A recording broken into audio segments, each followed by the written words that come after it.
Bom dia, meus irmãos, graça e paz, como você está? Espero que você esteja bem, servido de um cafezinho e preparando para a gente começar a nossa aula do domingo. Nós estamos no nosso módulo Revitalizar, onde nós estamos olhando os princípios, valores, aquilo que nos chama a atenção como igreja, aquilo que nos convida como igreja a caminhar no que o Senhor tem para nós, nossas decisões e aquilo que vem pela frente. Nós terminamos a aula passada, onde nós vimos como vai ser um pouco dessa nossa jornada, nós conversamos um pouquinho sobre isso. Nós terminamos a aula passada com uma pergunta: o que é uma igreja saudável? E é exatamente sobre isso que a gente quer conversar nessa noite. O que é uma igreja saudável? Essa é a segunda aula do nosso trilho, da nossa jornada de trabalho. E hoje nós vamos tentar conversar um pouquinho sobre esse princípio de uma igreja saudável, se é saudável estar na igreja e que rumos nós entendemos que vêm pela frente. Então vamos orar. Eu quero te convidar a orar agora, a colocar diante do Senhor a nossa vida, colocar diante do Senhor essa transmissão, colocar diante do Senhor tudo isso que nós vamos fazer aqui, pedindo a Ele que nos dê graça e nos ajude a caminhar em tudo aquilo que a gente for fazer nessa hora que vamos estar juntos. Pai eterno, nós te louvamos e nós te agradecemos, porque o Senhor é bom e a sua bondade dura eternamente. Obrigado porque o Senhor está nos convidando e nos chamando, Senhor, cada vez mais para perto, para edificar uma igreja segundo os teus moldes e padrões. Nós queremos conhecer a tua vontade para a Igreja Batista Nacional de Foz do Iguaçu, fazer a tua vontade, Senhor. Abençoe cada um dos meus irmãos que está conectado nesse momento, cada um dos meus irmãos, Senhor, que está diante do Senhor, diante da sua tela, do seu computador, Senhor, do seu telefone, usando essa tecnologia a nosso favor. Abençoe as conexões e que essa aula seja proveitosa no plano do Senhor para nós como indivíduos e como igreja. Essa é a nossa oração em Cristo Jesus. Amém e amém. Vamos lá então, meus irmãos, vamos começar. A gente vai começar pensando nessa pergunta que ficou da aula passada. O que é uma igreja saudável? Como que você que está aí do lado, você que está vivendo hoje, talvez grande parte de nós, grande parte dos que me assistem hoje já são membros de uma igreja evangélica há um bom tempo. Eu tenho certeza que você, como um cidadão inteligente e com senso crítico, deve ter as suas críticas, deve ter os seus pontos que você acha que poderiam melhorar, que são bons, que são ruins. Mas na sua concepção, o que seria uma igreja saudável? Quando alguém fala a igreja tal, a Igreja Batista Nacional, ela é saudável, o que você pensa que ela é? Que ela é uma igreja que não tem falhas, que não erra? É uma igreja que não tem problemas? É uma igreja... Como que seria uma igreja saudável? O que seria, na sua concepção, uma igreja saudável? É uma igreja que tem um corpo de liderança? Como que é essa igreja? O que nós idealizamos numa igreja saudável? Existe uma igreja saudável? Eu vou te dizer que sim. Talvez não exista uma igreja idealizada por nós, mas uma igreja ela pode ser saudável, sim. Apesar de todos os problemas e todas as dificuldades, nós podemos ter igrejas saudáveis. Nós podemos ter igrejas saudáveis pequenas, nós podemos ter igrejas saudáveis grandes, nós podemos ter igrejas grandes doentes e podemos ter igrejas pequenas doentes. Porque não é sobre o tamanho da igreja, não é sobre esse aparente sucesso medido em números. Uma igreja saudável, ela é medida, a saúde da igreja ela é medida de formas muito mais profundas e muito mais abrangentes do que números. Então vamos prestar atenção nessa frase que o nosso livro nos traz. Ela diz o seguinte: uma igreja saudável não é uma igreja perfeita e impecável. Uma igreja saudável não é uma igreja perfeita e impecável. Então a primeira coisa que a gente tem que entender que não é a falta de dificuldades que vai fazer dessa igreja saudável ou não. Nós muitas vezes imaginamos e pensamos em perfeição como algo aonde não acontece a menor sombra de erro. Só que o problema é que perfeição para organizações, para uma igreja, por exemplo, ela é subjetiva. Porque o que eu idealizo como perfeição, talvez você que está aí do outro lado diga, não, isso não é perfeito. Ela tem essas falhas ou aquela outra falha. Talvez o que você pense de perfeição não é o que eu penso, não é o que eu imagino sobre perfeição. O que é uma igreja perfeita? Bom, nós estamos vendo aqui que uma igreja saudável, não é perfeita e impecável. Ela não resolveu todos os seus problemas. Pelo contrário, é uma igreja que se esforça continuamente para ficar do lado de Deus, na luta contra os desejos ímpios e os enganos do mundo, da nossa carne e do diabo. Então não é uma igreja que já teve o privilégio de resolver todos os seus problemas. Não é uma igreja que não vai ter dificuldade em alguma área, em algum ministério, não é uma igreja que vai ter necessidade de mais voluntários, não é uma igreja que vai estar se esforçando para lutar com alguma área da sua história e da sua vida que ainda é deficitária e que ela precisa melhorar e que ela precisa mudar e que ela precisa crescer. Não é uma igreja que já resolveu tudo, mas é uma igreja que se esforça para que isso aconteça. É uma igreja que está sempre buscando em Deus uma maneira de resolver os seus conflitos, ou como o nosso autor está dizendo aqui, se esforça continuamente para ficar do lado de Deus, na luta contra os desejos ímpios, dos enganos do mundo, da nossa carne e do diabo. É uma igreja que procura se conformar sempre à palavra de Deus. Essa é a definição do nosso irmão Mark Dever. Ele traz essa definição para a gente. É uma igreja que... É uma igreja que está sempre procura se conformar e aplicar-se em direção à palavra de Deus. Uma das coisas que a gente percebe é que nós vivemos hoje uma ditadura de números, digamos assim. Nós pensamos e falamos de saúde e de sucesso na igreja, medindo pelos números que essa igreja vai adquirindo ao longo do tempo, pelo crescimento numeral dessa igreja. Crescimento numeral é algo bom, eu não estou demonizando aqui, eu acho que nós temos que trabalhar para que isso aconteça, porque se nós crescemos em número é sinal de que, como igreja, estamos reproduzindo aquilo que Deus tem falado conosco, no nosso caso.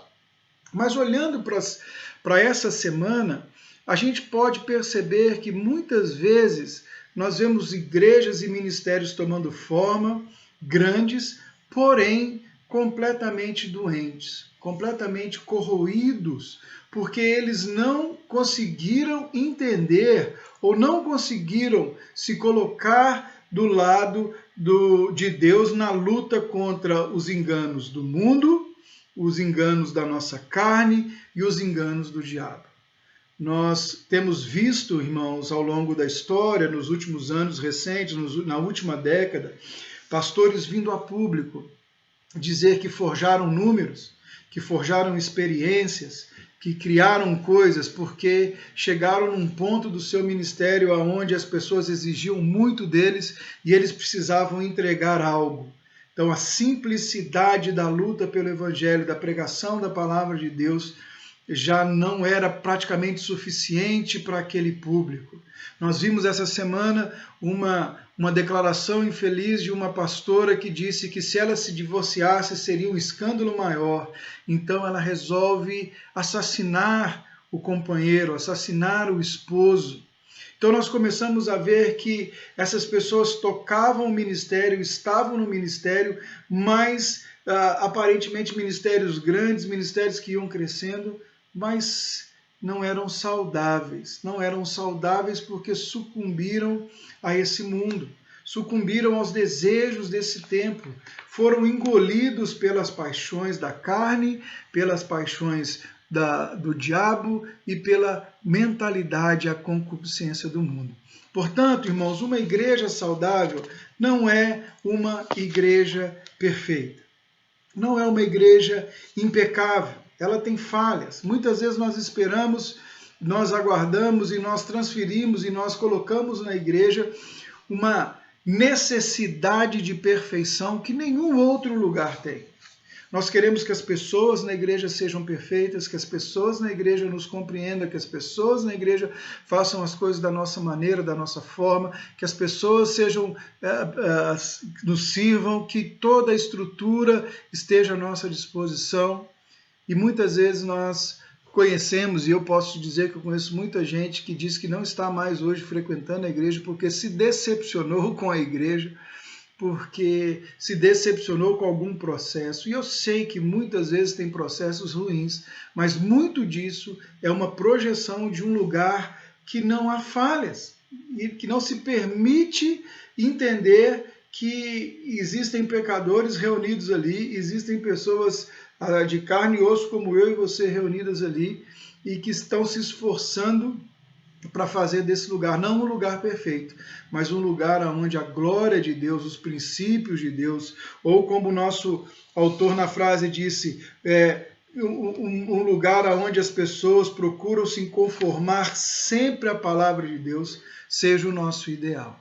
Então, a gente precisa primeiro partir desse ponto. Não existe, não temos, não iremos encontrar um lugar, uma igreja que já tenha resolvido todos os seus problemas e todos os seus dilemas.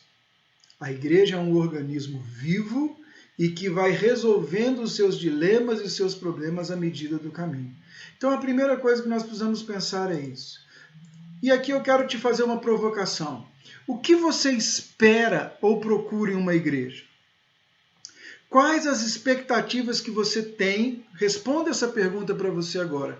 Quais as expectativas que tenho a respeito deste lugar e como devo avaliá-lo? Principalmente, por que devo continuar frequentando? Responda essa pergunta para você mesmo. Por que você deveria hoje continuar frequentando a nossa igreja? Por que você continua hoje frequentando a Igreja Batista Nacional? Por que você vem aos nossos cultos? O que te traz aqui semana após semana? Seja online, agora que nós estamos online, seja presencial, quando estávamos presencial. O que te tirava de casa no domingo para ir à igreja, para estar na igreja? O que você espera? Ou como que você espera chegar e encontrar o culto? O que você procura numa igreja? Essa é a próxima provocação que eu quero colocar para você. Será que nós não escolhemos ou esperamos da igreja da mesma maneira que escolhemos um serviço qualquer na comunidade onde estamos inseridos? Será que eu não escolho a igreja, eu não tenho escolhido a igreja da mesma maneira que eu escolho um supermercado? Ele é perto da minha casa? Ele tem variedade de produtos? O preço dele é bom?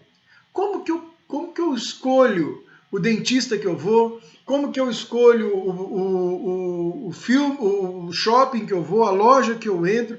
Será que nós não estamos fazendo da mesma maneira com a igreja que nós frequentamos? Será que nós não estamos procurando na igreja não uma comunidade de relacionamento, mas sim um lugar de consumo? Veja bem, o que eu estou fazendo aqui com você é provocando você a pensar. Porque nós temos que parar para imaginar isso. Eu estava esses dias atrás, eu ainda tenho aconselhado alguns amigos, alguns casais que estão na missão, algumas vezes me ligam perguntando e conversando, e eu conversava com um casal e isso me chamou muito a atenção. Eles têm convicção de ter um chamado missionário e eles estão no momento da vida onde tiveram um filho pequeno, e resolveram que para que até o filho tivesse uma certa idade, eles deveriam ir para a casa de um deles, da mãe de um deles, para ficar próximo da família e então depois voltar para o campo missionário. E é interessante que nem todos fazem isso. Eu conheço muita gente que não fez isso, que não faz isso e que às vezes demora tempos para a família conhecer os filhos e assim por diante. Mas bem, eles decidiram isso e isso não é o problema.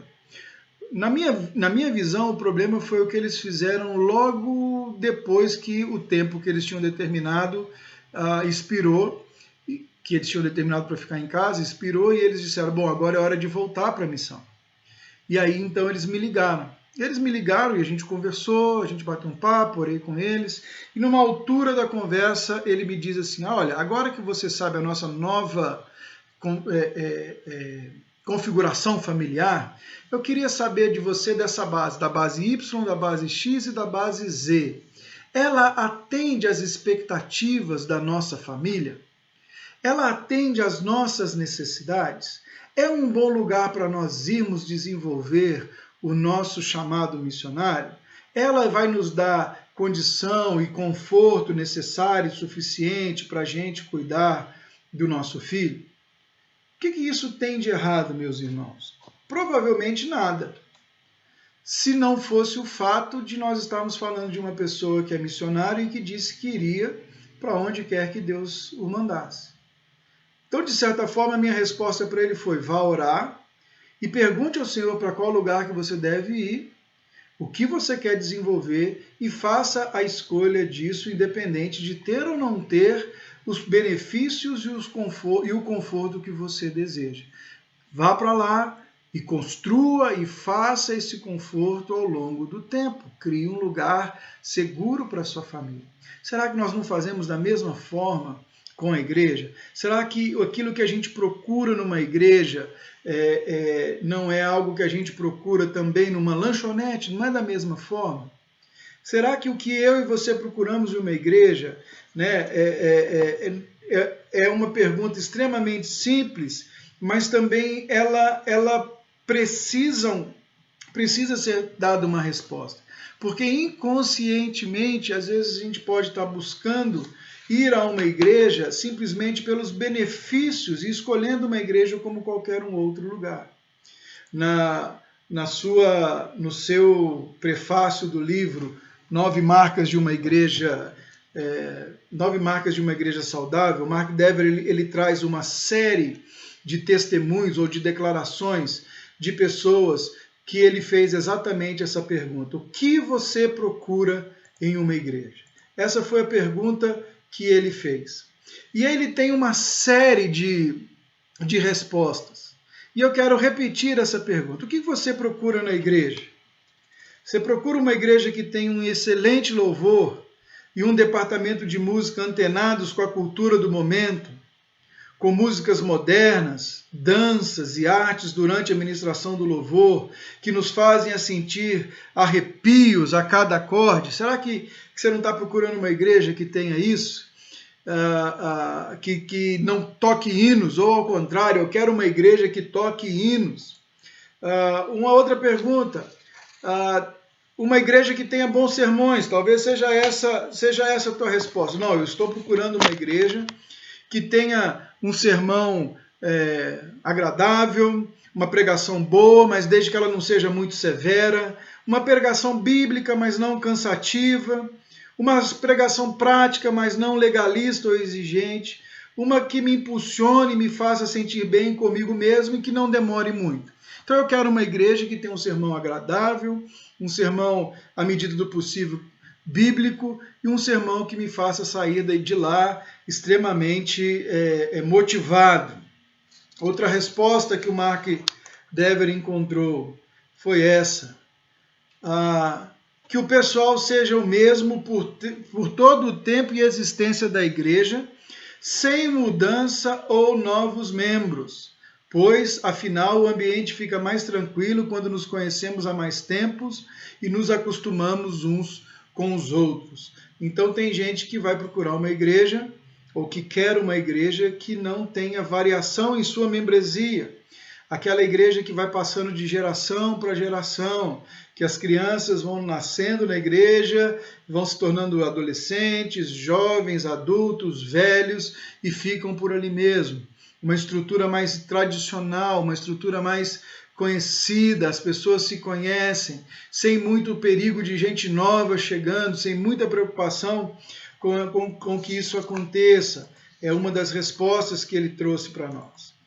Uma outra pergunta: o que você procura em uma igreja?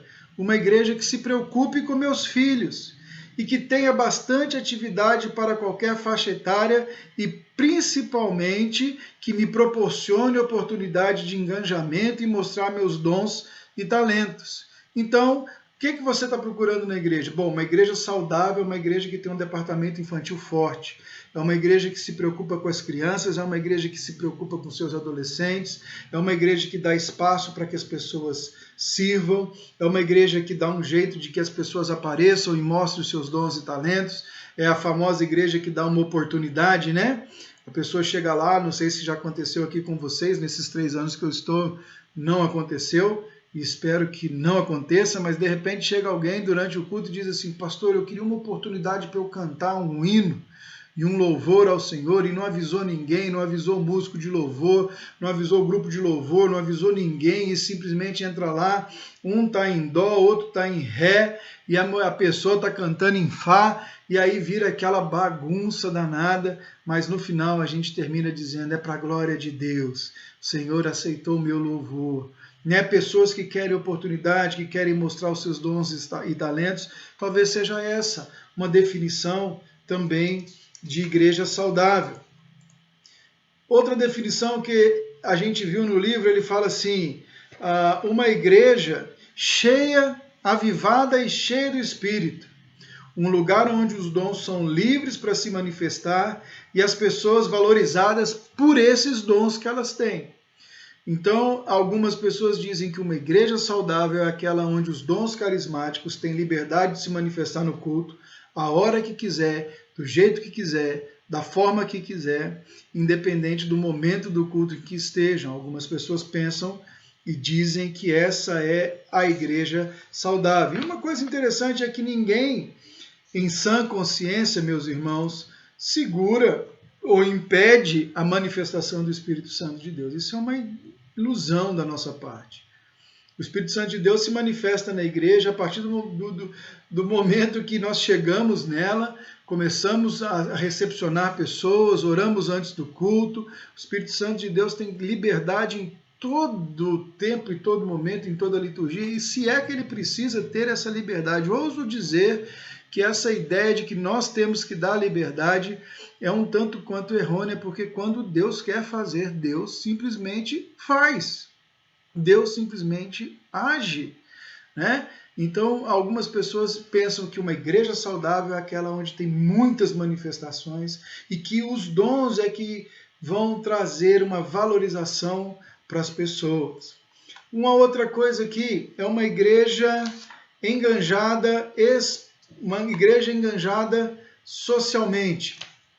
Uma igreja que tem projetos, uma igreja que tem associação, uma igreja que ajuda os pobres, uma igreja que faz manifestações, uma igreja que vai para a rua com cartazes, uma igreja que é socialmente ativa, uma igreja que está antenada com seu tempo e com a sua comunidade, uma igreja que tem envolvimento missionário, uma igreja que envia também missionário para as nações. Tem pessoas que olham, essa igreja é uma igreja saudável.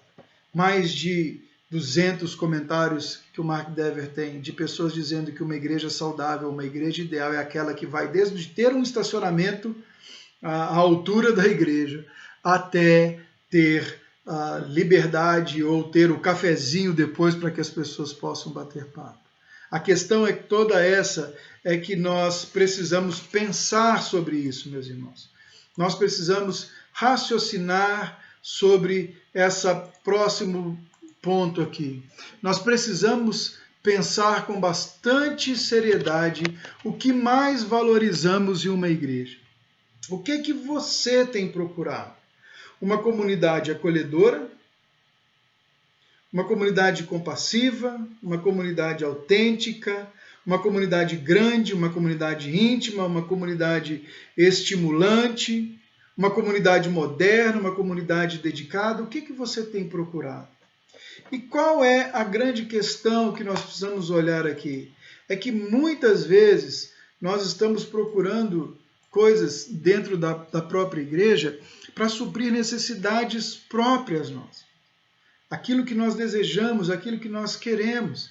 Sim, a igreja precisa ser compassiva? Sim. A igreja precisa ser autêntica? Sim.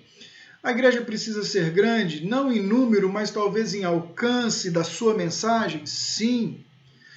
A igreja precisa ser íntima, ela precisa sim ter relações de profundo, nós vamos ver aqui de profundidade, de intimidade. Ela precisa ser estimulante? Necessariamente não, mas que bom que seja. Moderna? Não, não é necessário. Né? Então a gente precisa pensar com bastante seriedade o que mais nós valorizamos na igreja. Por isso, este é um ponto para todos os cristãos. Esse tipo de conversa é uma conversa que é para todos nós conversarmos. Não apenas líderes ou pastores deveriam preocupar-se com isso, mas em fazer o ambiente da igreja satisfatório, em fazer dessa igreja, desse lugar, um lugar agradável, mas essa é uma tarefa de todo crente, de todo cristão. Os pastores e os líderes vão dar conta disso diante de Deus pela maneira com que eles guiam o seu povo. Então vamos ver lá, Hebreus 13, vamos ver o que Hebreus fala para a gente, para os pastores e líderes. Hebreus 13, 17, diz assim: obedecei aos vossos guias e sede submissos para com eles, pois velam por vossa alma, como quem deve prestar contas, para que façam com alegria e não gemendo, porque isso não aproveita a vós outros. Eles vão prestar contas. Então nós que lideramos uma igreja, pastores que lideram uma igreja, líderes da igreja, líderes de departamento, líderes de ministério, eles vão prestar conta pela forma como eles estão liderando. Olhando tudo isso que aconteceu nessa última semana, meus irmãos, pensando um pouco de tudo isso que nós vemos, que nós temos visto e temos percebido a forma como o evangelho tem sido mal representado, eu me lembro daquele texto onde Jesus disse que o escândalo é inevitável, mas ai daquele por quem vier o escândalo.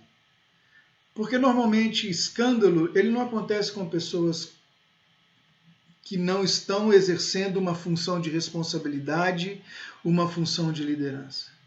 Quanto maior a liderança dessa pessoa, maior é o escândalo que ela causa, maior é o reflexo do pecado dela vai ter nas pessoas ao redor dela. Então nós precisamos entender que como líderes, Deus vai prestar conta, nós vamos prestar conta para Deus.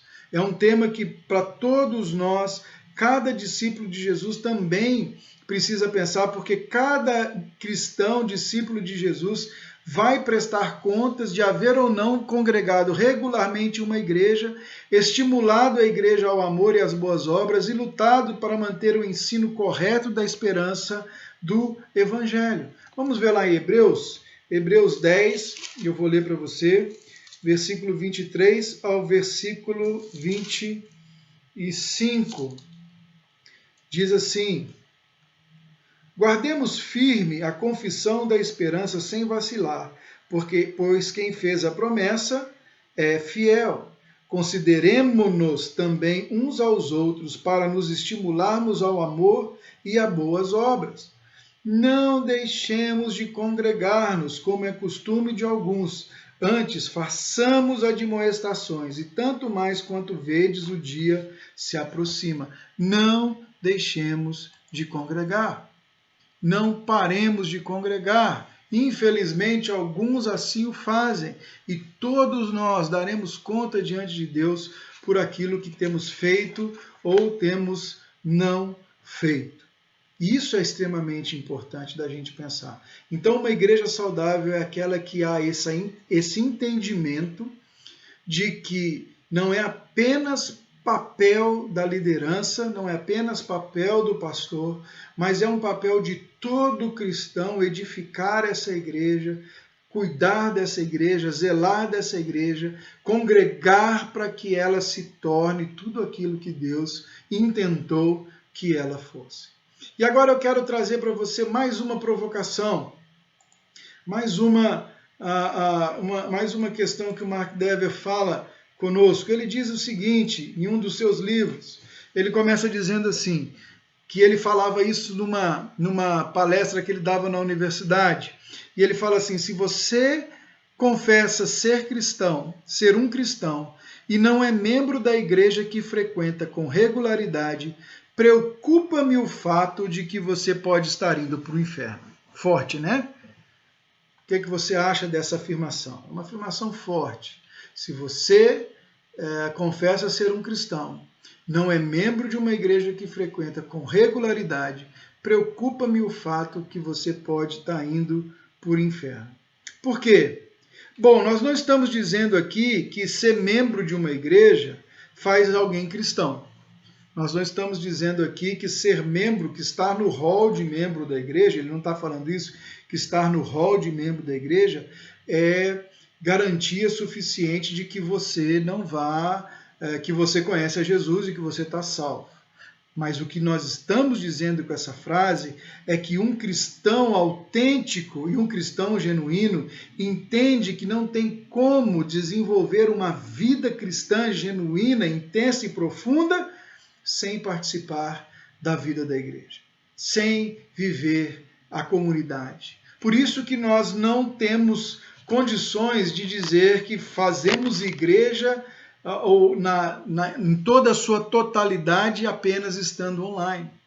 É por isso que não tem justificativa todo um movimento de desigrejados, pessoas que estão dizendo que exercem a sua fé, independente do lugar que eles frequentam, eles têm uma relação com Deus transcendental que independe de compromisso com essa terra, com as pessoas ao redor dela. Então isso é uma coisa que biblicamente nós não vemos. Biblicamente não é uma realidade. Biblicamente não é algo que nós podemos dizer e cravar. O movimento dos desigrejados e essa forma leviana de interpretarmos igreja nos dias de hoje, ele tem contribuído de uma forma muito negativa para essa visão distorcida da instituição igreja. Pois bem, vamos continuando olhando aqui e pensando nesse ponto. Muitos tendem a ver hoje seu relacionamento com Deus de uma forma bem interessante. Primeiro, eles falam que o meu relacionamento com Deus ele é de foro íntimo e ele é totalmente pessoal. Deus é meu Deus. Eu sirvo a Deus do meu jeito. Eu tenho a minha espiritualidade com Deus. Então, quando nós olhamos para esse movimento de desigrejados, para o movimento, às vezes até dentro da própria igreja, né, pessoas que, principalmente agora na pandemia, que estão online e às vezes se acostumaram com o online, já estão pensando, cogitando no seu coração não voltar, pensa, não, mas hoje eu posso assistir o pastor Gustavo, depois eu assisto o pastor Cassandro quando ele pregar, aí o dia que eu estiver mais empolgado, eu quiser uma palavra mais não tão pesada, eu assisto o pastor fulano, aí o dia que eu quiser uma palavra, né, um grande nome, eu vou lá no Ed René, eu vou lá no pastor Nicodemos, e aí eu vou escolhendo, eu tenho diante de mim uma vitrine de nomes e de boas palavras, então necessariamente eu não preciso ir na igreja, porque eu tenho a minha relação com Deus transcendente, eu tenho a minha relação com o Altíssimo aqui. Então é algo meu, é pessoal, é íntimo. Alguns dizem que a sua fé diz respeito única e exclusivamente a elas mesmas. Eu creio para a minha salvação, isso diz respeito a mim, eu tenho que ser transformado, Deus está me transformando, eu tenho o meu tempo. Dias atrás, conversando com uma pessoa, aconselhando uma pessoa, e a gente falava sobre isso, e ele pegou um texto, e ele disse que aquele texto não se aplicava mais a esses dias, que era um texto quando Jesus disse que aquele que ama pai, mãe, mais do que a si mesmo, não era digno dele. E o ponto dele nesse texto comigo é que o tempo mudou, que agora as pessoas precisam de um tempo maior para absorver as coisas. Ou, em outras palavras, o que ele me disse assim, ele sabe que ele tem que mudar, mas que isso pode ser de forma gradativa, que Deus não quer que ele resista contra o pecado de forma tão severa. Ele pode sim se dar ao direito de cair de vez em quando, porque ele é humano e Deus sabe disso. Veja bem, quando eu fui falar para ele que ele estava falando besteira, eu tenho intimidade, eu falei, rapaz, você está falando besteira. E ele disse assim, não, isso é o que você acha. A minha fé eu vivo da minha maneira, eu vivo da minha forma. Isso foi como que Deus falou comigo, então eu posso caminhar dessa maneira. Então a gente sabe que nós estamos vivendo hoje, a gente está vivendo hoje um momento na fé, um momento de um individualismo pragmático, onde as pessoas sabem que a relação delas com Deus impacta a forma como elas vivem ou devem impactar, que elas precisam ter a vida delas modificadas, que a sua fé diz respeito único, exclusivamente a elas mesmas, e que a maneira como Deus vai agir para mudá-las e transformá-las é no tempo delas, é do jeito delas. Em outras palavras, meus irmãos, nós vivemos num tempo onde as pessoas querem ser o centro. Então eu sou individual, é a minha fé, é a minha forma de fazer e é aquilo que funciona para mim. Percebam como isso vai afetar aquela maneira de responder aquela primeira pergunta que eu te fiz? Como ou o que você procura numa igreja? Como você escolhe uma igreja? As pessoas talvez estejam escolhendo mais igrejas que não as incomode. E isso é um fenômeno das megas igrejas. Você sabe por que muitas vezes a igreja, quanto maior, mais ela cresce? Porque numa mega igreja eu sou mais um número. Numa igreja pequena alguém olha para mim e pergunta como eu estou, realmente querendo saber como eu estou. Ou até mesmo me conhece há muito tempo. Ou até mesmo não tem como eu disfarçar algumas questões. As questões são muito palpáveis. Na mega igreja tudo é muito impessoal muitas das vezes. E é isso que normalmente a gente tem visto as pessoas procurarem. Mas isso não é bíblico. Olha o que 1 João vai dizer para a gente.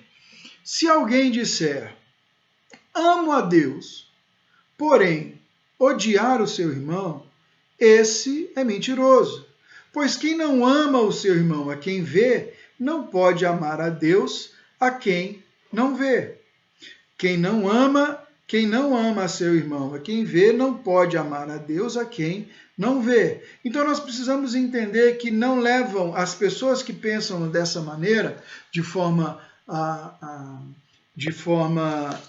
individual e pragmática, elas não levam em consideração que o relacionamento primordial delas para com Deus, ele necessita ou ele traz consigo inúmeros relacionamentos pessoais secundários.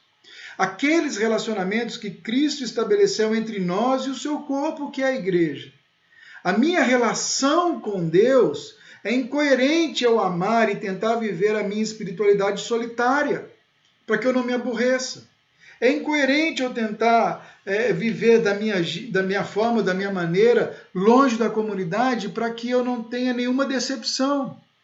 Se eu não consigo me relacionar com aquele que vejo, como vou me relacionar com aquele a quem não vejo? Como vou amar a Deus a quem não vejo? Esse é um princípio. São nos relacionamentos que nós aprendemos, que nós somos afiados, que nós somos desafiados, que nós somos moldados, que nós reconhecemos a Cristo, que nós vemos a transformação na vida uns dos outros. É no relacionamento.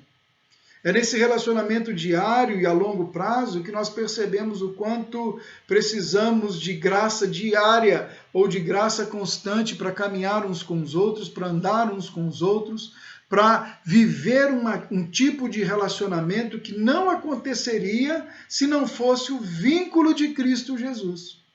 Numa das próximas aulas nós vamos falar isso. Que muitas vezes o que nós procuramos na igreja são relacionamentos ou são formas de coisas, de trabalhos e situações que aconteceriam mesmo se não tivesse o fator evangelho envolvido. E nós vamos perceber que em muitos lugares, em muitas fórmulas de crescimento de igreja, se você tirar o Espírito Santo de Deus, aquelas coisas vão continuar crescendo porque elas são baseadas em gostos, em vontades, em coisas demográficas. Mas a palavra vai dizer para a gente que a igreja de Cristo Jesus é feita de gente que não teria nada em comum, que não seria amigo de forma alguma, não fosse pelo sangue de Cristo Jesus que os une, que os traz, que derrubou, nós vamos ver já sobre isso, que derrubou todas as barreiras, todos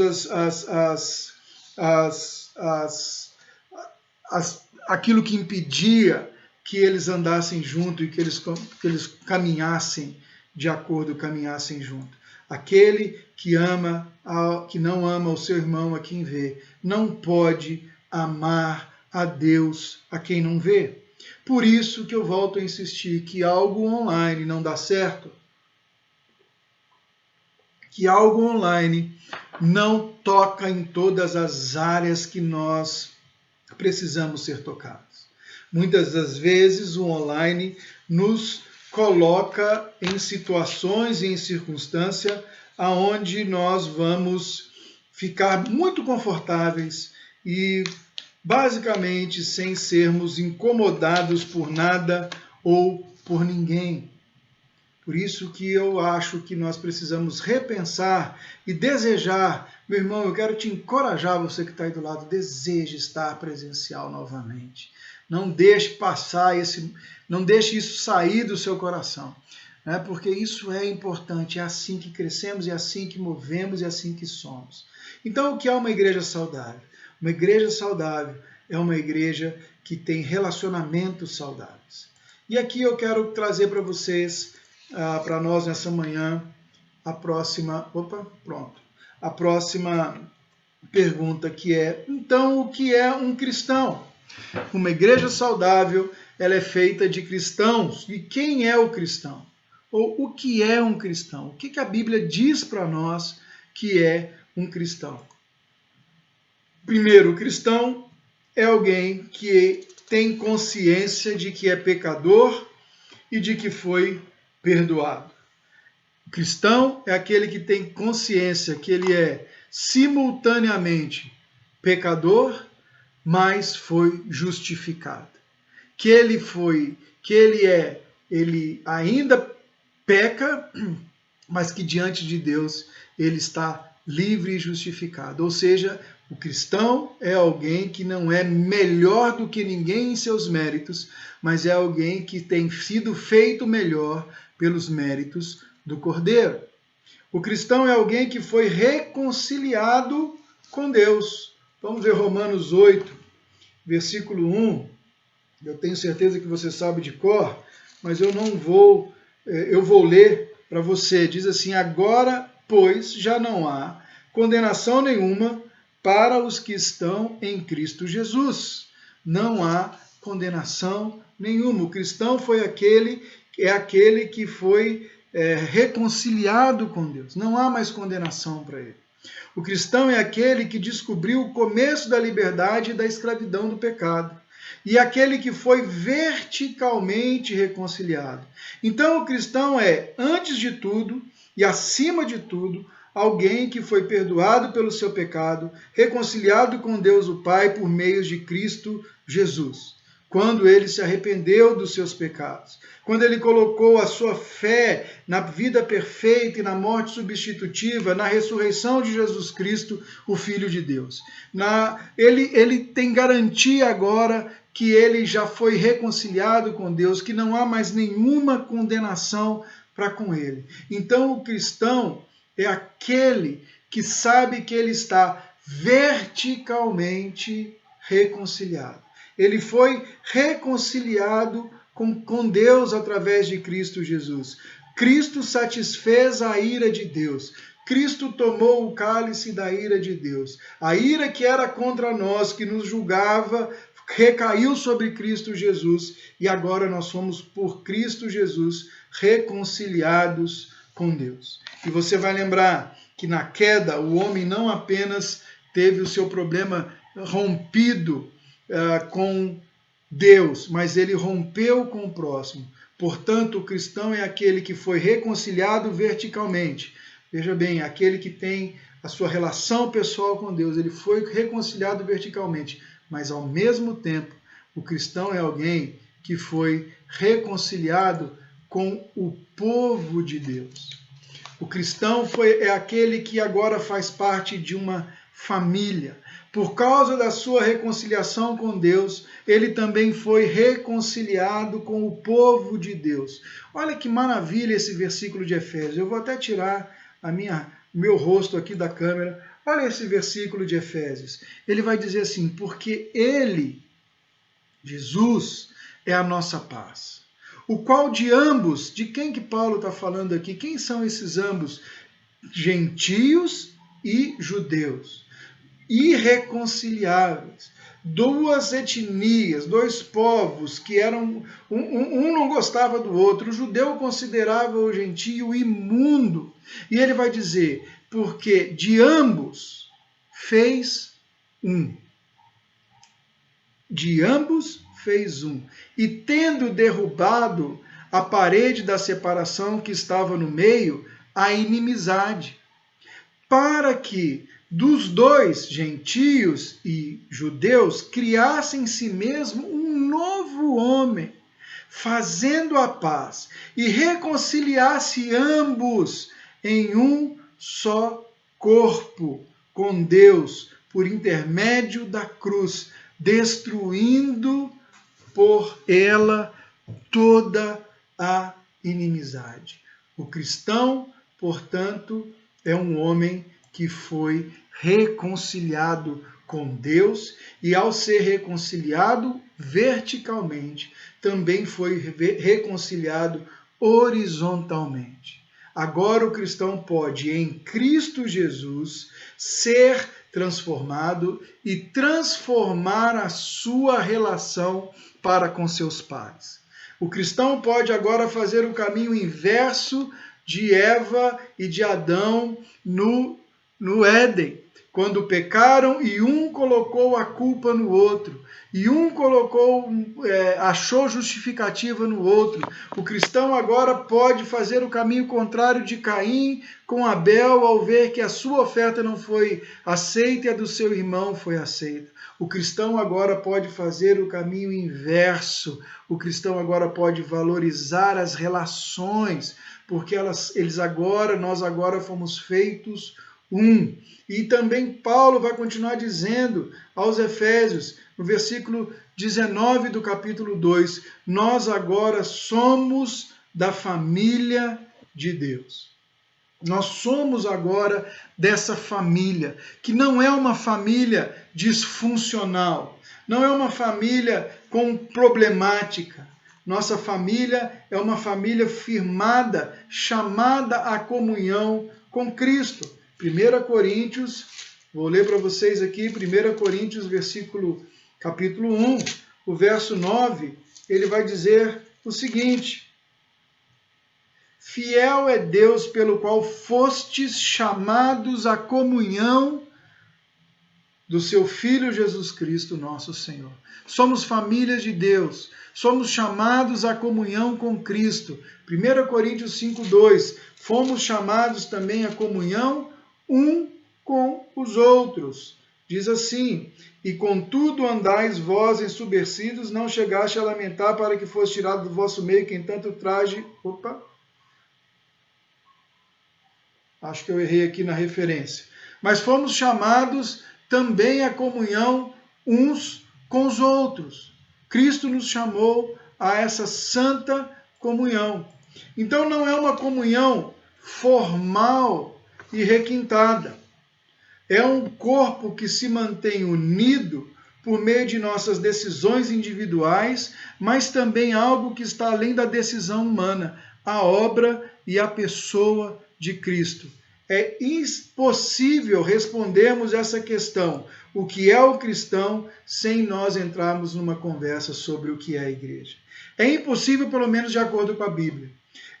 E o Novo Testamento nunca retrata o cristão como alguém que existe fora da igreja ou da comunhão da igreja por muito tempo. Não tem como a gente dizer que somos cristãos e não valorizarmos ou não termos a igreja em alta conta. Então, uma igreja saudável é uma igreja onde os cristãos que nela se encontram são cristãos que reconhecem a sua condição e trabalham para que, a partir de cada um deles, eles estejam se reconciliando diariamente com Cristo verticalmente, mas que isso, tendo sido reconciliado com Cristo, isso redunde em uma reconciliação horizontal com seus irmãos, e que esse cristão só consegue subsistir ou existir em uma comunidade, num lugar chamado igreja. Então, a igreja não é realmente um lugar. Igreja é um povo. O povo de Deus em Cristo. Estarmos unidos a Cristo é, portanto, estar unido a todos os cristãos. É impossível a gente não pensar em igreja ou imaginar que a igreja seja apenas um prédio, seja apenas um lugar. E eu creio que a pandemia nos revelou isso. A igreja, ela é muito mais do que o lugar físico. A igreja é muito mais do que aquele prédio, aquele lugar, aquela esquina que nós vivemos. A igreja é o povo. A igreja somos nós. A igreja somos cada um de nós cristãos que estamos reconhecendo as nossas necessidades e as nossas debilidades e que temos prazer em nos reunir, e temos desejo de estar juntos, porque quando estamos juntos somos como o povo de Deus. Temos uma identidade. Quando estamos juntos, meus irmãos, as nossas diferenças são colocadas abaixo, porque a nossa semelhança, ela é muito maior. Nós temos uma coisa muito maior que nos une. É o sangue de Cristo Jesus. Quando entramos na igreja, as questões secundárias, questões políticas, o time de futebol que você torce, o estilo de música que você gosta, tudo isso se torna secundário, porque estamos ali como povo de Deus, diante do nosso Rei, diante do nosso Senhor, celebrando, glorificando, edificando-nos mutuamente, geração aprendendo com geração, geração servindo a outra geração. Somos um povo, não apenas uma estrutura. E sempre há lugar para mais gente nesse povo, sempre há lugar para mais pessoas, sempre há lugar para mais filhos de Deus aqui neste povo e nesse lugar que chamamos de igreja. Uma igreja saudável, portanto, meus irmãos, não é uma igreja perfeita. Nós estamos caminhando para o encerramento. Ela não é uma igreja impecável. Ela não é uma igreja que não falha, que não erra, que tem problemas. Ela não é uma igreja que é definida pelo seu louvor, que é definida pelo seu estacionamento, que é definida pelo seu ministério infantil, que é definida pelo seu ministério de música, de oração, de intercessão. Se as pessoas desfrutam e fazem e colocam em movimento os seus dons, uma igreja, ela é saudável, ela é genuína, ela é perfeita quando toda ela procura se conformar sempre à palavra de Deus. Quando ela entende, quando seus membros entendem que eles são pecadores justificados e que eles foram reconciliados com Deus e que eles estão se reconciliando uns com os outros. Quando cada um de nós que caminha dentro dessa igreja percebe que não tem como ser igreja, servir a Cristo Jesus, dizer que ama ao Senhor e ainda nutrir sentimentos de indiferença pelo nosso irmão. Não tem como sermos igreja sem vermos e entendermos que muitas vezes usamos de frases de efeito para revelar a nosso egoísmo. Talvez você está me ouvindo e vai dizer assim, mas ninguém nunca falou comigo, ninguém nunca me ajudou, ninguém nunca veio atrás. E você, quantas vezes fez? E você, quantas vezes promoveu? Quantas vezes você chegou no ambiente e foi isso que nós falamos aqui hoje? Uma igreja saudável não é uma igreja perfeita. Uma família tem problemas, uma família tem dificuldades, mas nós crescemos na família de Deus. O nosso Pai é perfeito. A forma como Ele nos conduz é perfeita. Então, uma igreja saudável é aquela que procura conformar-se sempre à palavra de Deus. Então, concluindo, comprometer-se com uma igreja local é o resultado natural, confirma aquilo que Cristo fez. Se não existe qualquer interesse em comprometer-se verdadeiramente com um grupo de cristãos que ensinam a Bíblia e creem no Evangelho, deve-se perguntar a si mesmo se de fato você pertence ao corpo de Cristo. Se não existe interesse, isso é forte, meus irmãos, em comprometer-se verdadeiramente com um grupo de cristãos que ensinam a Bíblia e creem no Evangelho, deve-se perguntar a si mesmo se de fato pertence ao corpo de Cristo. Uma outra coisa, se você e eu não podemos demonstrar amor, alegria, paz, paciência ou bondade vivendo isoladamente, eu e você não conseguimos demonstrar amor, alegria, paz, paciência, bondade vivendo isoladamente. É exatamente ali, no meio de um grupo de irmãos, no meio de um grupo de pecadores que se comprometeram a amar uns aos outros, que o Evangelho é demonstrado. Juntos podemos demonstrar o Evangelho de modo que não podemos fazer sozinhos.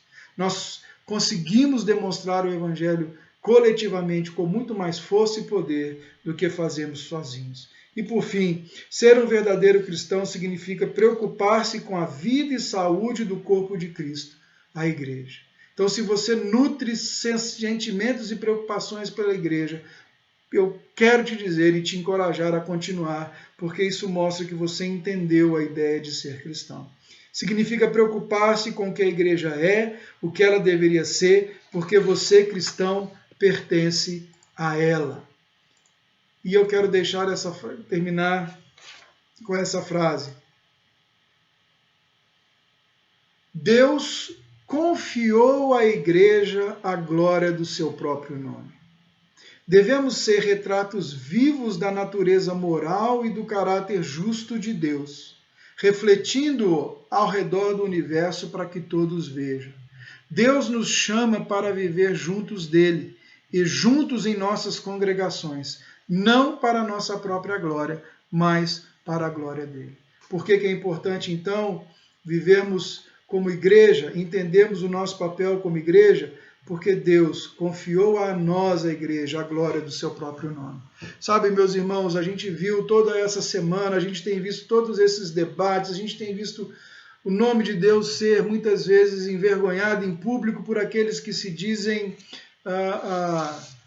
homens e mulheres de Deus, por aqueles que se dizem parte dessa igreja. E só sendo uma igreja que se preocupa com a glória do nome de Deus, que nós vamos conseguir representar bem ao Senhor nesse tempo que nós vivemos. As nossas relações, os nossos relacionamentos como igreja, a forma como nos tratamos, a forma como nos promovemos ou nos denegrimos, diz muito sobre o nome de Deus. A forma como nós nos movemos em tudo o que fazemos, diz muito sobre a glória do nome de Deus. O mundo está olhando e esperando encontrar na igreja aquilo que ele não vê em lugar nenhum. Nós temos e carregamos a confiança que Deus nos deu na glória do seu próprio nome. Nós devemos ser, olha o que ele vai dizer, vai nos chamar aí, de retratos vivos da natureza moral de Deus. A forma como nós vivemos importa, a forma como nos movemos importa, a forma como fazemos o que fazemos importa. Precisamos ser retratos vivos do caráter, da moral, da natureza moral e do caráter justo de Deus. Precisamos viver não para a nossa glória, mas para a glória do Senhor. O que é uma igreja saudável? É uma igreja feita de gente que se preocupa em ser isto, em ser dessa forma e em ser desta maneira. Eu vou deixar essa frase no final e eu quero te pedir para que você pense o que você procura numa igreja. Temos sido uma igreja saudável? você tem feito a Igreja Batista Nacional de Foz do Iguaçu, a partir de você, tem sido edificada em relacionamentos saudáveis? Você tem se importado com quem está ao seu redor? Você tem prazer em estar com a sua comunidade? Ou você ainda frequenta o lugar porque tem algo que te chamou a atenção? Porque seus pais vão, porque você cresceu ali, ou porque você gosta do ar-condicionado, não sei. Por que que você continua servindo, estando, caminhando? É para que a glória de Deus seja vista a partir daquele lugar? É que para a partir de onde Deus nos plantou, a glória de Deus encha a terra como as águas cobrem o mar? Porque foi para isso que Ele nos chamou. E saiba, meus irmãos, eu não consigo fazer sozinho. A Sandra não consegue, a Donias não consegue, o Valmor não consegue, você não consegue sozinho. Mas o Senhor nos chamou como corpo de Cristo para viver isso. Uma igreja saudável é uma igreja que se preocupa com a glória do nome de Deus. Que num momento de tanta vergonha e dor ao nome do Senhor, eu e você sejamos aqueles que trazem um bálsamo a todos que olham e procuram uma igreja onde o Evangelho é vivido. Não perfeita, não que não erra, mas uma igreja que tem a glória de Deus como a sua prioridade. Que o Senhor nos ajude a ser assim. Vamos orar? Cristo Jesus, pedimos ao Senhor graça, pedimos ao Senhor que nos dê um conhecimento maior da Tua graça, Senhor, para que a gente consiga viver como uma igreja saudável, para que a gente consiga ir além das expectativas externas, Senhor. Todas essas coisas que nós falamos são boas, mas não são fundamentais. Fundamental é que o Senhor seja glorificado em nosso meio. O fundamental é que a gente nos entenda e perceba como cristãos, construtores dessa igreja, Senhor, desse corpo, desse povo, dessa família. Senhor, edifica-nos, não um lugar perfeito e impecável, mas um lugar de pessoas, Senhor, imperfeitas e pecadoras, mas que preocupam-se com a glória de Deus, que estão contritos e abatidos ao ponto de reconhecer as suas falhas e construir, Deus, dentro desse lugar e dessa comunidade, um lugar onde a glória de Deus terá espaço para ser propagada, promulgada e vivida, para que todos que ali cheguem sejam acolhidos por essa graça e vivam e experimentem mais do Senhor. Essa é a minha oração nessa manhã, em Cristo Jesus. Amém. Meu irmão, eu te espero hoje à noite. Nós ainda temos culto presencial, são 40 lugares, estamos cuidando de tudo para que você esteja conosco. Que Deus te abençoe, bom domingo, bom almoço, reflita mais um pouquinho nessa última frase da nossa lição. Que Deus te abençoe, em nome de Jesus.